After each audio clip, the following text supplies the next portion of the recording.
Oke, gak apa-apa, kita coba terus-terusan. Oke, sudah pin. Hai, selamat siang. Selamat kembali bergabung dengan live Instagram CNN Indonesia. Hari ini membahas atau chatroom pada siang hari ini akan membahas terkait dengan gerakan baru atau kampanye baru dari Satgas Penanganan COVID-19 dan juga BNPB 3M, memakai masker, mencuci tangan, kemudian juga menjaga jarak satu sama lain, serta kalau misalnya teman-teman mungkin ingat, saat ini sudah disosialisasikan terkait dengan hashtag ingat pesan ibu. Nah, saya juga penasaran nih akan menanyakan kepada jubir dari Satgas Penanganan COVID-19 Profesor Wiku Adhisa Smito yang akan bergabung bersama kita siang hari ini terkait dengan kenapa Satgas Penanganan COVID-19 dan juga BNPB memilih ingat pesan ibu sebagai jargon kampanye dari gerakan protokol kesehatan untuk disosialisasikan kepada masyarakat saat ini. Kita akan coba menghubungi Prof. Wiku lagi ya teman-teman ya, karena coba Prof. Wiku yang bisa menjelaskan terkait dengan kenapa jargon ini dipilih, kemudian juga seperti apa sih bentuk penanganan COVID-19 saat ini di Indonesia ke depannya, karena kita sudah tahu 8 bulan maksud saya, 8 bulan kita dilanda COVID-19 dan angka kasus juga masih menanjak seperti itu. Kita tercatat ada sekitar 321 atau lebih dari 321 ribu kasus tercatat per hari Kamis kemarin. Dan seperti apa strategi penanganan ke depannya kita harus tahu, bukan begitu? Karena ini sangat penting, pandemi COVID-19 harus sama-sama, merupakan tugas sama-sama bagi kita semuanya untuk mencari cara bagaimana kita bisa menekan angka penyebaran dari kasus COVID-19 di Indonesia. Saya masih mencoba untuk menghubungi jubir dari Satgas Penanganan COVID-19. Sekali lagi teman-teman yang menonton chatroom CNN Indonesia sore hari ini atau siang hari ini bisa bertanya langsung kepada Profesor Wiku terkait dengan gerakan 3M dan juga hashtag ingat pesan ibu itu. Karena kita tahu ya, ibu itu sangat penting. Jadi kenapa dipilih kata-kata ibu sebagai kampanye dari sosialisasi protokol COVID-19? Mungkin ada hubungannya dengan betapa ibu itu sangat berperan penting dalam menjaga keamanan dan juga kenyamanan saat ini. Oke, kita mencoba menghubungi Prof. Wiku sekali lagi ya. Apakah Prof. Wiku sudah bergabung bersama kita?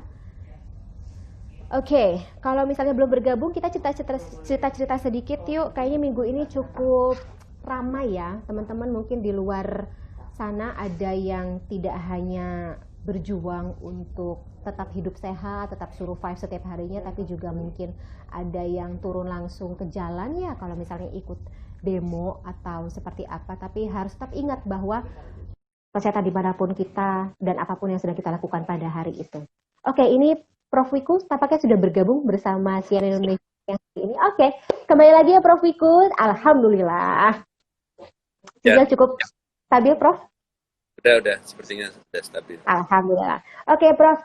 Aku akan izin bertanya ulang ya terkait dengan gerakan 3M, kemudian juga hashtag ingat pesan ibu. Ini para penonton penasaran, kenapa sekarang namanya jadi 3M, Prof? Jadi selalu kita tuh mencari bentuk yang paling mudah dipahami oleh masyarakat. Dan kita mana yang paling cocok. Pertama, ada, mohon maaf, ada 3M, ada 4 sehat 5 sempurna, terus kemudian ada iman, aman, imun, karena tapi sebenarnya prinsipnya tetap sama sebenarnya. Jadi kita menyesuaikan dengan kondisi masyarakat yang mudah untuk bisa menerima, dan kita selalu terbuka dengan segala masukan dari berbagai pihak tentunya. Jadi itu, dari bentuk yang paling pas dari waktu ke waktu untuk menyesuaikan diri. Itu ide 3M dari siapa, Prof, kalau boleh tahu? 3M kan ada dari masyarakat juga menyampaikan, tapi 3M itu juga sebelumnya kan ada yang kaitannya sama demam berdarah ya. Zaman dulu kita tahunya 3M itu identik dengan penanganan demam berdarah. Ya, jadi 4 sehat 5 sempurna lebih mudah orang mengingatnya, tapi giliran isinya kelompok orang gizi itu gitu. Padahal 4 sehat. Kemudian 3M juga ada reaksi juga berbeda gitu.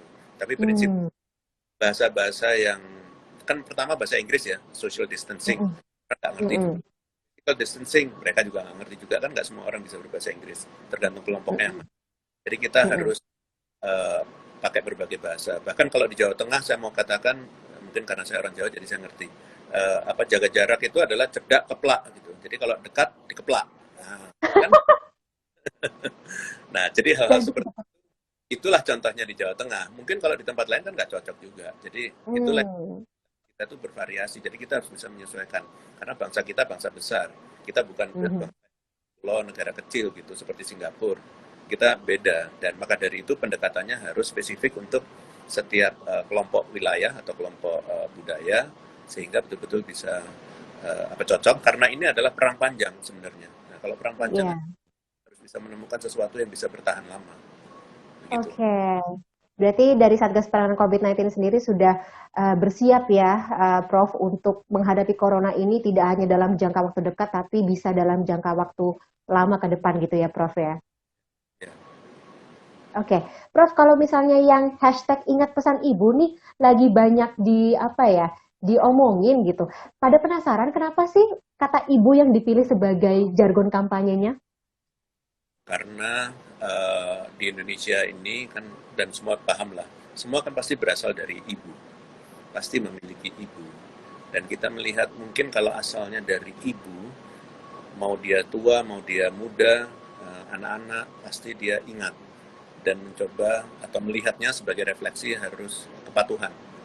Jadi dengan pesan ibu, kan kira jadi lebih mudah. Kalau enggak, kalau kita itu kan jadi malin kundang nanti. Nah, jadi durhaka ya. Durhaka. Jadi kita kan selalu ingat pesan ibu, ingat pesan ibunya apa? Kenapa ibu itu kan biasanya sosok yang lebih tua dan rentan. Dan kebetulan penyakit ini berbahaya sekali untuk orang-orang yang usia lanjut dan rentan. Jadi kalau pengen menyelamatkan ibunya, pastikan kalau keluar rumah itu pamit sama ibunya dan ingat kalau kembali jangan bawa penyakit dari luar ke dalam. Karena kalau ibu, maka dia yang akan langsung fatal sekali karena memang datanya menunjukkan. Maka dari itu kita gabung menjadi ingat pesan ibu karena kita pengen menyelamatkan ibu kita. Begitu. Ada juga nih metafora kalau misalnya anak-anak pada ngomong, bukan anak-anak sih, warganet juga pada ngomong nih gitu, metafora ingat pesan ibu itu identik dengan ibu pertiwi gitu, Indonesia. Mungkin Prof Wiku bisa ini menanggapi? Ya, jadi sebenarnya balik lagi, ibu itu sosok yang sangat penting khususnya secara budaya untuk orang Indonesia. Bukan hanya Indonesia ya, sebenarnya di dunia juga begitu. Tapi khusus untuk orang Indonesia, apalagi itu tadi ada Ibu Pertiwi, kita tuh sebagai bangsa besar, saya selalu mengingatkan kita tuh bangsa besar. Jadi penanganannya pun juga harus cocok untuk efektif di semua tempat di Indonesia. Nah, padahal kita punya keberagaman. Jadi dengan kata-kata ibu, itu semoga itu bisa menyatukan kita karena respect pada orang tua. Bukan bapak, tapi ibu. Mereka yang melahirkan. Jadi dengan harapan itu, Ibu Pertiwi, kita menyatukan Indonesia jadi satu. Jadi melawan virus ini, itu betul-betul kita tuh perlu bersatu. Sering kita lupa, musuhnya itu bukan orang lain, bukan kelompok lain, tapi musuhnya itu adalah virus. Nah, sering kita belum bersatu mengakibatkan kita tidak efektif dalam melawannya. Nah, dengan cara kita bersatu begini, harapannya kita betul-betul tahu musuhnya ya cuma satu itu aja. Makanya harus betul-betul efektif semua bersama untuk melawan itu. Oke. Prof Wiku, ini strategi untuk mensosialisasikan 3M dan juga hashtag ingat pesan ibu ini saat ini dilakukannya seperti apa, Prof?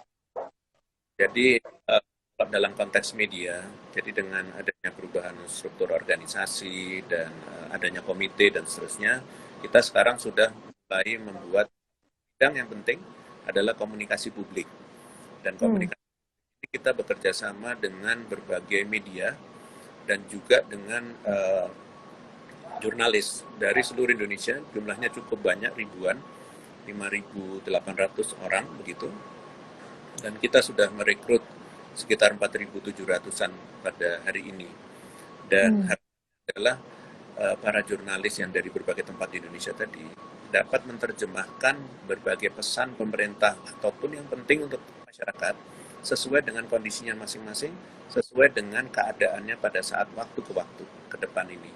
Jadi dengan kita punya pengendalian secara nasional, harapannya perubahan perilaku itu bisa lebih masif, mengakar sampai ke bawah, sehingga betul-betul kita bisa berubah dalam waktu yang tidak terlalu lama lagi. Itu juga salah satu pembelajaran dari sekian bulan kita melihat, kan semua orang masih banyak waktu awalnya melihat semuanya nasional, semua tanggung jawab. Padahal kita tahu 514 kabupaten kota itu yang bisa mengendalikan setiap daerah itu adalah ya pimpinannya daerah itu sendiri, bupati, wali kota. Bahkan nanti kalau mau diturunkan lagi kepada camat, lurah, RW, RT, kan sebenarnya begitu. Kita tuh punya seperti itu yang tidak dimiliki oleh negara lain. Jadi dengan cara kita menggunakan struktur kelembagaan yang ada, itu harapannya untuk menyentuh masyarakat itu bisa langsung. Karena kalau pemerintah pusat saja nggak akan sampai ke bawah. Nah, itulah gunanya kita pendekatan ini. Oke. Nah, tadi Prof. Wiku bicara mengenai untuk menyentuh masyarakat secara langsung, kemudian juga dengan skala nasional gitu ya, skala global. Nah, kalau misalnya bentuk koordinasi seperti apa yang Satgas dan juga BNPB, Satgas khususnya ya, lakukan gitu, terhadap pemerintah-pemerintah daerah supaya mensosialisasikan 3M dan juga hashtag ingat pesan ibu ini agar bisa diterima oleh semua kalangan gitu dengan kan kalau kita tahu kalau misalnya Indonesia ini terdiri dari beribu-ribu suku, kemudian juga budaya-budaya yang berbeda berkumpul jadi satu dalam wadah yang sama. Nah, tapi bagaimana menyamakan bentuk sosialisasi tersebut agar bisa diterima oleh semua kalangan dari semua strata pendidikan masyarakat Indonesia, Prof? Ya, jadi kita pahami kan sebenarnya gap itu cukup besar antara pemerintah pusat dan daerah dalam menyampaikan pesan. Dan kita sadari itu, maka dari kita sering melakukan koordinasi dengan daerah. Jadi kita rutin, misalnya ada 10 provinsi prioritas. Maka kita berkoordinasi dengan mereka, kita bilang ini pesannya seperti ini, tolong sampaikan pada publik sesuai dengan kondisinya masing-masing. Selain itu kita juga sampaikan di kasus. Jadi setiap keadaan yang terjadi di daerah, itu selalu kita informasikan dan mereka juga informasikan pada kita. Jadi selalu ada koordinasi seperti itu dan kita gilir tuh semua provinsi, bukan hanya yang 10 prioritas saja ya, tapi juga seperti itu. Kemudian kita juga sering ke daerah, ke beberapa tempat di Indonesia untuk memastikan bahwa apa yang diperlukan mereka itu kita pahami dan kita penuhi apabila selama ini belum terpenuhi, misalnya begitu. Atau beberapa hal penyesuaian kita lakukan. Tapi pesan ini yang utama itu mungkin pendekatannya public health ya, kesehatan masyarakat, bahwa jangan hanya cuman kuratif, bahwa jangan sampai timbul kasus. Kalau kasus kan terus sakit. Tapi sebenarnya sebelum kita sakit atau sakit, sebenarnya adalah pencegahan. Jadi 3M dan pesan-pesan ingat pesan ibu dan lain-lain itu dalam rangka supaya tidak timbul penularan dan tidak timbul kasus. Karena fasilitas kesehatan kita tidak akan mencukupi apabila orang Indonesia ini sakit. Karena jumlah kita lebih banyak daripada fasilitas kesehatan. Maka dari itu pesan-pesan kepada masyarakat itu jadi sangat penting supaya mereka terhindar dari penularan ini supaya tidak sakit ke rumah sakit. Begitu. Oke. Tadi Prof. Wiku mengatakan ini hampir setiap hari berarti kan bentuk sosialisasi kemudian juga koordinasi dari Satgas kepada para pemerintah daerah itu dilakukan. Ini yang Prof. Wiku tadi sempat bilang ya, ini bikin Satgas tidak tidur, tidak libur ya, belum libur sampai dengan saat ini ya, Prof ya. Ya, betul. Tapi dari Satgas sendiri melihat bagaimana kesiapan dari pemerintah daerah, misalnya kayak protokol kesehatan yang diberlakukan di tiap daerah itu sudah cukup mumpuni nggak dijalankan sesuai dengan standarisasi WHO, Prof? Ya, jadi kalau kita lihat ya, sebenarnya melihat Indonesia jangan lihat dari Jakarta atau dari Monas. Melihat Jawa Timur jangan dari Surabaya atau dari Tugu. Tapi lihat daerah dengan perhatian yang penuh. Dan ternyata kalau kita lihat, seperti yang sering kami sampaikan di dalam konferensi pers, kita selalu memperhatikan setiap daerah satu-satu. Sebagai contoh, ternyata di Indonesia ada beberapa kabupaten kota yang sampai sekarang belum tertular sama sekali. Jadi masih ada yang belum tertular sama sekali. Memang dari waktu ke waktu jumlahnya makin sedikit. Dan itu yang harus kita lihat sebenarnya. Kalau kita konteks pertahanan, harusnya jangan sampai apa yang tersisa itu sampai akhirnya nol. Kan gitu. Jadi dia harus belajar dari daerah-daerah lain yang tertular. Maka kalau dia bisa menjaga, maka dia sampai dengan kapanpun dia nggak pernah tertular. Karena menariknya Indonesia itu dengan bentuk arsipelago, kita kan lebih mudah menjaga pulau daripada satu pulau besar yang ada banyak provinsinya atau kabupaten kotanya. Jadi itu satu hal.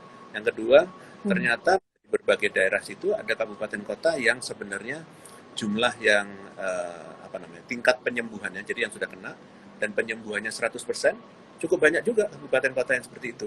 Jadi Harus jadi contoh ya, Prof. kalau kita lihat Jakarta kan, waduh kasusnya kok banyak, daerahnya selalu zonanya. Padahal ada zona yang hijau. Sekarang tuh total terakhir itu ada 15 kabupaten kota yang masih belum terdampak sama sekali. Nggak tahu ini dengan waktu maju ke depan apakah tetap bisa ditahan gini atau nanti ujung-ujungnya sampai nol. Tapi kalaupun begitu, ada juga yang sudah pernah jadi zona terdampak, kemudian dia selama seminggu terakhir tidak ada kasus baru dan kasus-kasusnya sembuh. Mereka jadi hijau. Ada juga. Dan jadi melihat itu beragam. Ada yang 100%, Bali di atas 80%, tapi ada juga daerah-daerah yang masih 30-40%. Jadi kita tuh harus betul-betul memperhatikan setiap daerah. Dan itu fluktuatif. Bayangkan tuh, mengurus Indonesia yang begitu besar, ada yang sudah bagus, turun lagi, kan begitu kan? Oke, konsistensi itu ya masih jadi PR ya, Prof. Ya, jadi itu tugas kita bersama, bukan hanya pemerintah, masyarakatnya juga harus bisa lihat. Jadi kita mungkin ini pesan untuk masyarakat gini ya. Kalau kita lihat lawannya virus ini kan nggak kelihatan. Yang kita baca adalah kasus. Kasus itu adalah after the fact. Jadi dia sudah bisa menimbulkan korban, baru kita baca. Itu namanya telat. Jadi lawan virus harus smarter, kita harus lebih pinter daripada mereka. Caranya gimana? Kalau kita tahu tadi yang awalnya dari musuh kita dan diri kita, maka kan asalnya dari perilaku. Nah, sekarang kita sedang mengembangkan, mungkin mulai minggu depan atau 2 minggu lagi, kita sudah mulai mau mengumumkan pemantauan perilaku di masyarakat. Dan dari waktu ke waktu kita pantau, dan ini menggunakan petugas di lapangan, TNI, Polri, OPP, yang laporannya sudah sejak seminggu yang lalu ini kita sudah roll out, kita bisa dapat laporannya setiap detik dari manapun di seluruh Indonesia.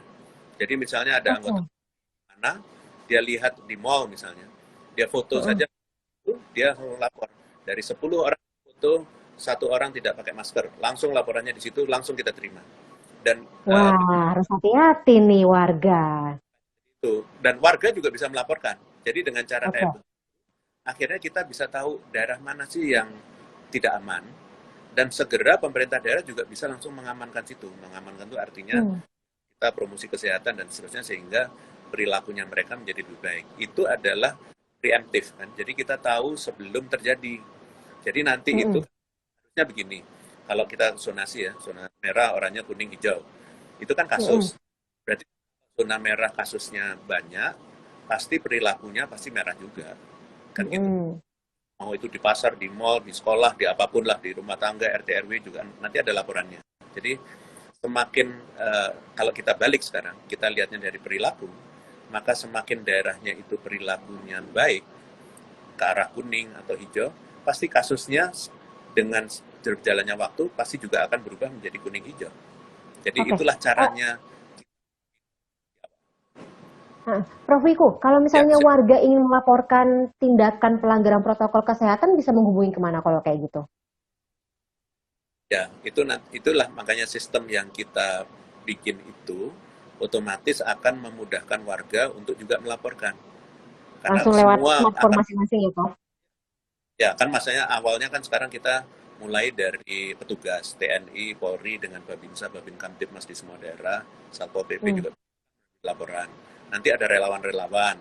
Masyarakat juga ikut melaporkan kan otomatis lapor. Dan petugas itu nanti juga langsung datangnya langsung ke situ.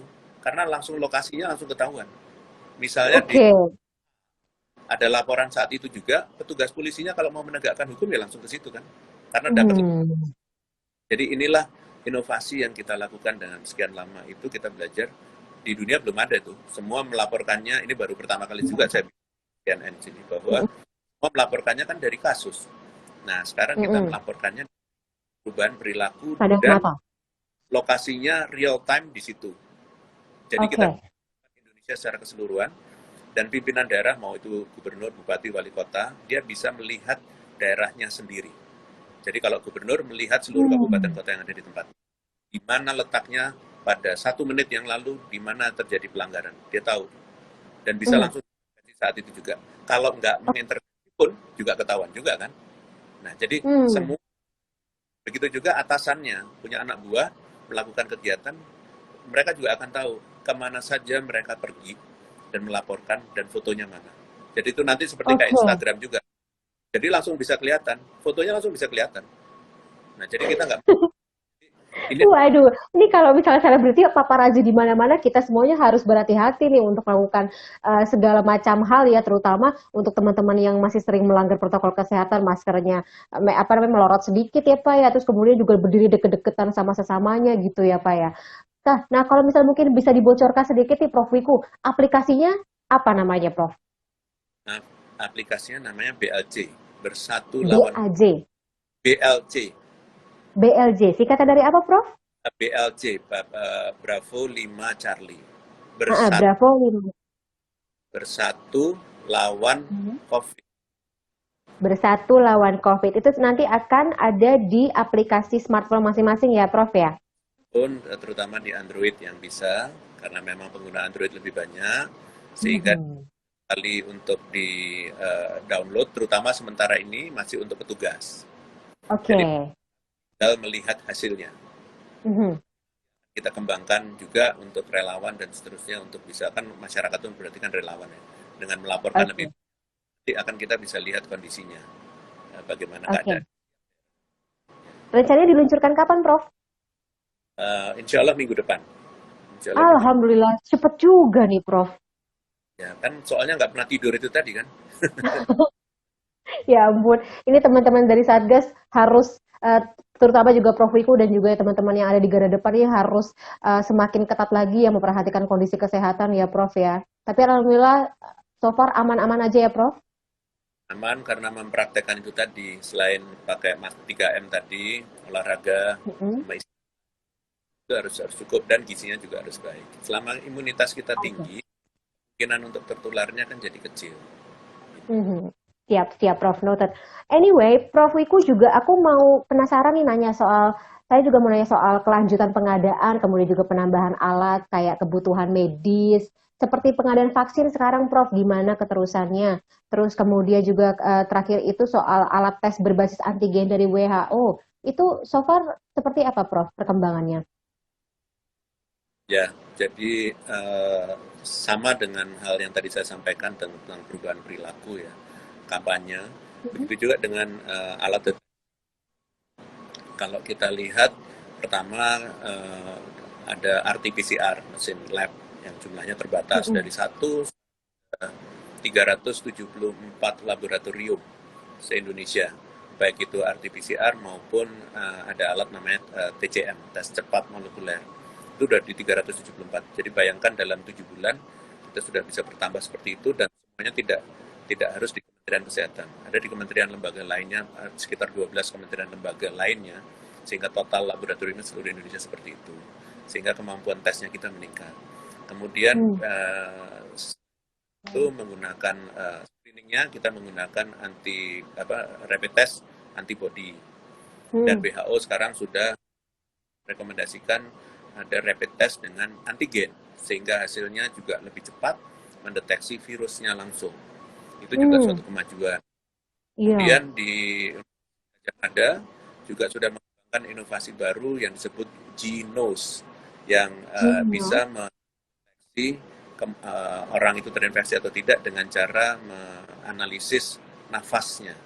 Jadi nafasnya itu pasti mengandung zat-zat tertentu, itu bisa dideteksi dan menggunakan artificial intelligence, dan semakin lama sering digunakan, semakin pintar alatnya, semakin spesifik melakukannya, dan hanya pendek waktunya, hanya sekitar 80 detik. Jadi sudah 2,5 menitan lah. Itu mereka sudah bisa untuk bisa tahu tanpa harus diambil. Jadi dengan nafasnya saja dideteksi itu bisa. Itu kan inovasi. Banget. Fungsi screening jadi akan berubah terus nanti, dari dulunya rapid test antibody, kemudian rapid test antigen, mungkin nanti ada Genos, dan ada bentuk-bentuk yang lain. Jadi Oke. kemudian vaksin juga begitu. Kalau vaksin kita dibanding dengan negara lain, mungkin negara lain lebih cepat memulainya, kita baru saja memulai dan pengembangan vaksin, dan kita berusaha supaya akhirnya nanti masyarakat bisa diproteksi dengan menimbulkan imunitas pada masyarakat dari masyarakat sehat dengan cara divaksinasi. Itu pun juga Oke. kita coba untuk mendapatkan akses dari berbagai sumber di dunia untuk bisa mendapatkan akses vaksin tersebut. Jadi itu yang Targetnya kapan, Prof? Targetnya vaksin uh, datang ke Indonesia kapan, Prof, kira-kira? kita berusaha untuk secepatnya untuk itu bisa dipenuhi, tapi kita harus ingat bahwa memvaksinasi masyarakat sehat itu pastikan bahwa vaksinnya itu memenuhi dua hal yang paling utama, yaitu aman dan efektif. Selama aman dan efektif, dan sampai sekarang belum ada vaksin di dunia yang sudah selesai dan mendapatkan rekomendasi untuk izin edar di seluruh dunia. Jadi segera setelah ada dan kebetulan bagian yang kita pesan ya dan aman dan efektif, ya otomatis nanti akan kita lakukan. Demikian. Oke, Prof. Kalau misalnya vaksin itu sudah datang, kira-kira mungkin dari Prof Wiku sendiri bisa kasih informasi siapa saja nanti yang bisa atau persyaratan apa saja harus dipenuhi ketika orang-orang ini bisa mendapatkan vaksin, Prof. Terutama apakah diprioritaskan untuk mereka yang sudah positif tentunya ya terkena COVID-19 saat itu? Ya, diskusi tentang penentuan itu tetap sedang berlangsung dan belum selesai tuntas, dan nanti pasti akan kita pasti hal-hal yang dipertimbangkan adalah orang-orang kelompok yang punya risiko tinggi. Risiko tinggi itu siapa saja sih? Pasti petugas kesehatan yang selalu berinteraksi dengan pasien. Terus kemudian ya pasti masyarakat yang punya penyakit komorbid atau usia lanjut. Jadi semua kriteria tersebut sedang dibahas supaya kita tidak salah melakukannya, termasuk membahas tentang wilayah mana yang akan dilakukan dan jadwalnya seperti apa, sehingga karena ini kembali lagi saya ingatkan, kita bangsa yang besar, penduduknya banyak, jadi nggak bisa serta-merta satu hari semuanya selesai, itu pasti nggak bisa. Ada prosesnya, dan juga sesuai dengan faktor risiko tadi. Dan dengan faktor risiko tersebut nanti akhirnya jadi bisa terlaksana dengan baik. Begitu. Oke, jadi sekarang berarti yang bisa kita lakukan sebagai warga yang baik ya, Prof ya. Pertama adalah melaksanakan 3M itu ya, Prof ya. Pakai mencuci tangan, kemudian juga pakai masker serta menjaga jarak satu sama lain. Dan kalau bisa tetap di rumah aja ya, kecuali benar-benar terpaksa harus keluar rumah ya, Prof ya. Terus kemudian juga tadi ya, hashtag ingat pesan ibu ya, Prof ya. Prof? Dan Ibu, ya. Oke, anyway, jadi ingat kalian Prof sebelum lupa nih Prof untuk yang hashtag itu pesan ibu ini mengundang musisi, seniman. Kalau misalnya kemarin saya lihat di YouTube yang salah satu yang lagi trending adalah lagu dari Padi ya Prof ya. Ya betul.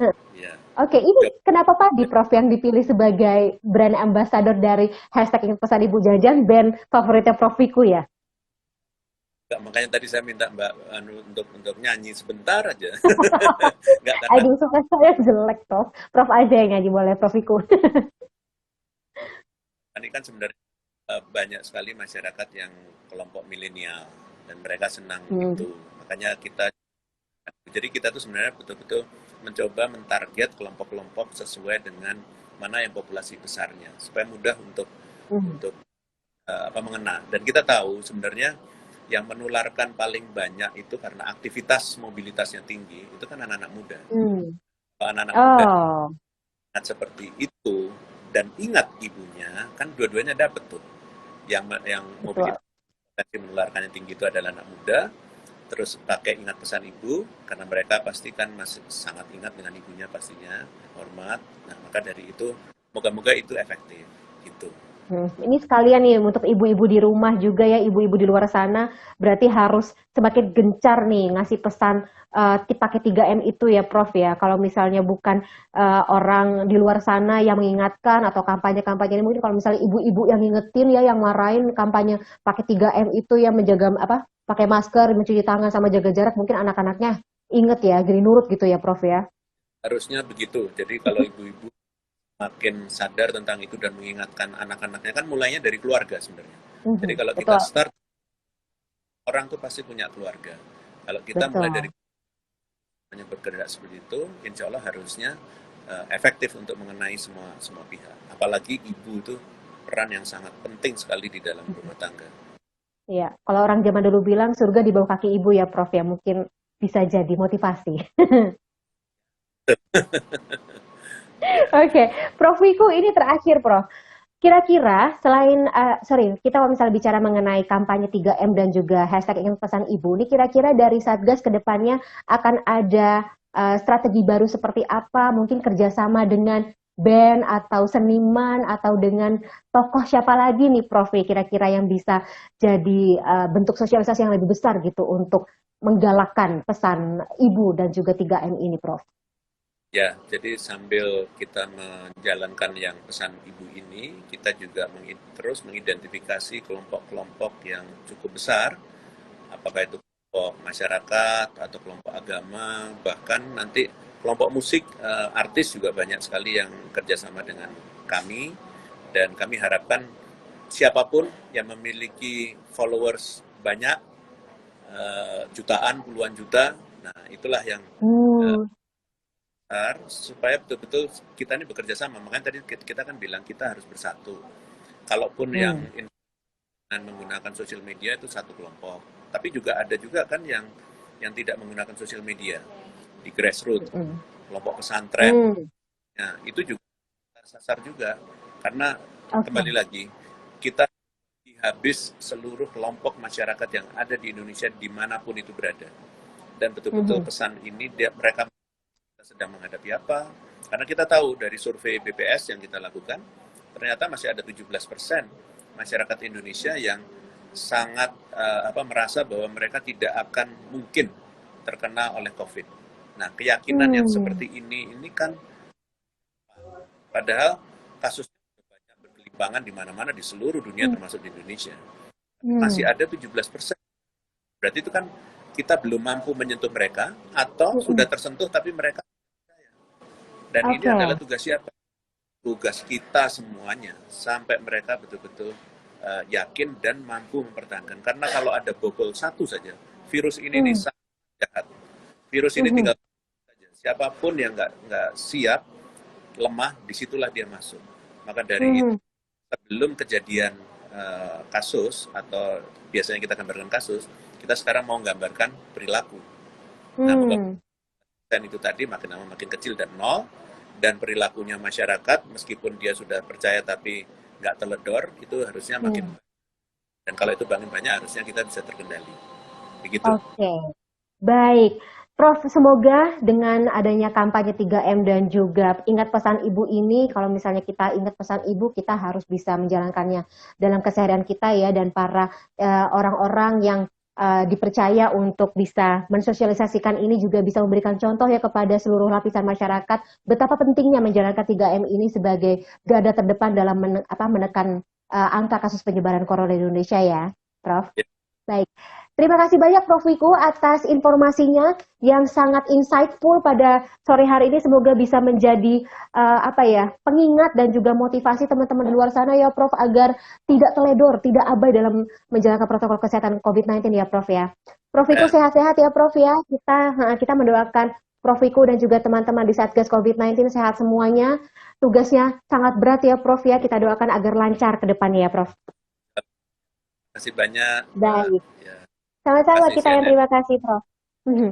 Baik, Prof. Selamat sore, selamat kembali bertugas ya, Prof. Ya, kita akan menghubungi lagi nanti kalau misalnya besok-besok ini pasti banyak informasi yang masih akan disosialisasikan dan dijelaskan pada masyarakat ya, Prof. Selamat sore, Prof. Wiku. Terima kasih.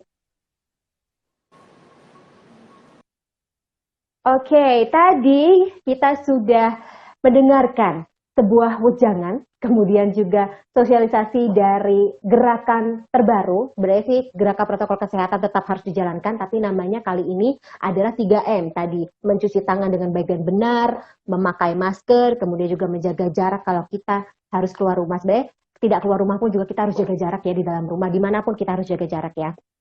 terutama mengingat bahwa angka kasus atau penyebaran dari kasus corona di Indonesia saat ini belum menunjukkan tanda-tanda melandai. Tapi tenang aja, kalau misalnya kita semuanya sama-sama menjalankan protokol kesehatan yang sudah ditetapkan oleh WHO, kita berharap agar kedepannya pandemi ini tidak akan berlangsung lama di Indonesia. Tadi ingat ya teman-teman ya, 3M dan juga ingat pesan ibu. Karena kalau orang zaman dulu bilang, pesan ibu itu adalah kunci utama atau kunci terdepan kita untuk masuk surga, mendapat kebaikan. Katanya sih begitu. Jadi tidak salahnya kita jalankan ya. Jadi teman-teman terima kasih semuanya telah bergabung bersama dengan chatroom CNN Indonesia pada siang hari ini. Semoga bisa menjadi sesuatu yang baik dan juga berkah bagi kita semuanya ya. Akhir kata saya Fani Maniar, jaga sehat semuanya, sekali lagi 3M, waspada kita semuanya terhadap bahaya dari pandemi COVID-19 di Indonesia saat ini. Sehat selalu, tetap berdoa, tetap menjaga imun tubuh sesamanya. Sekali lagi 3M dan juga hashtag ingat pesan ibu, tidak bosan-bosannya, saya ingatkan. Saya Fani Maniar pamit dulu, selamat sore.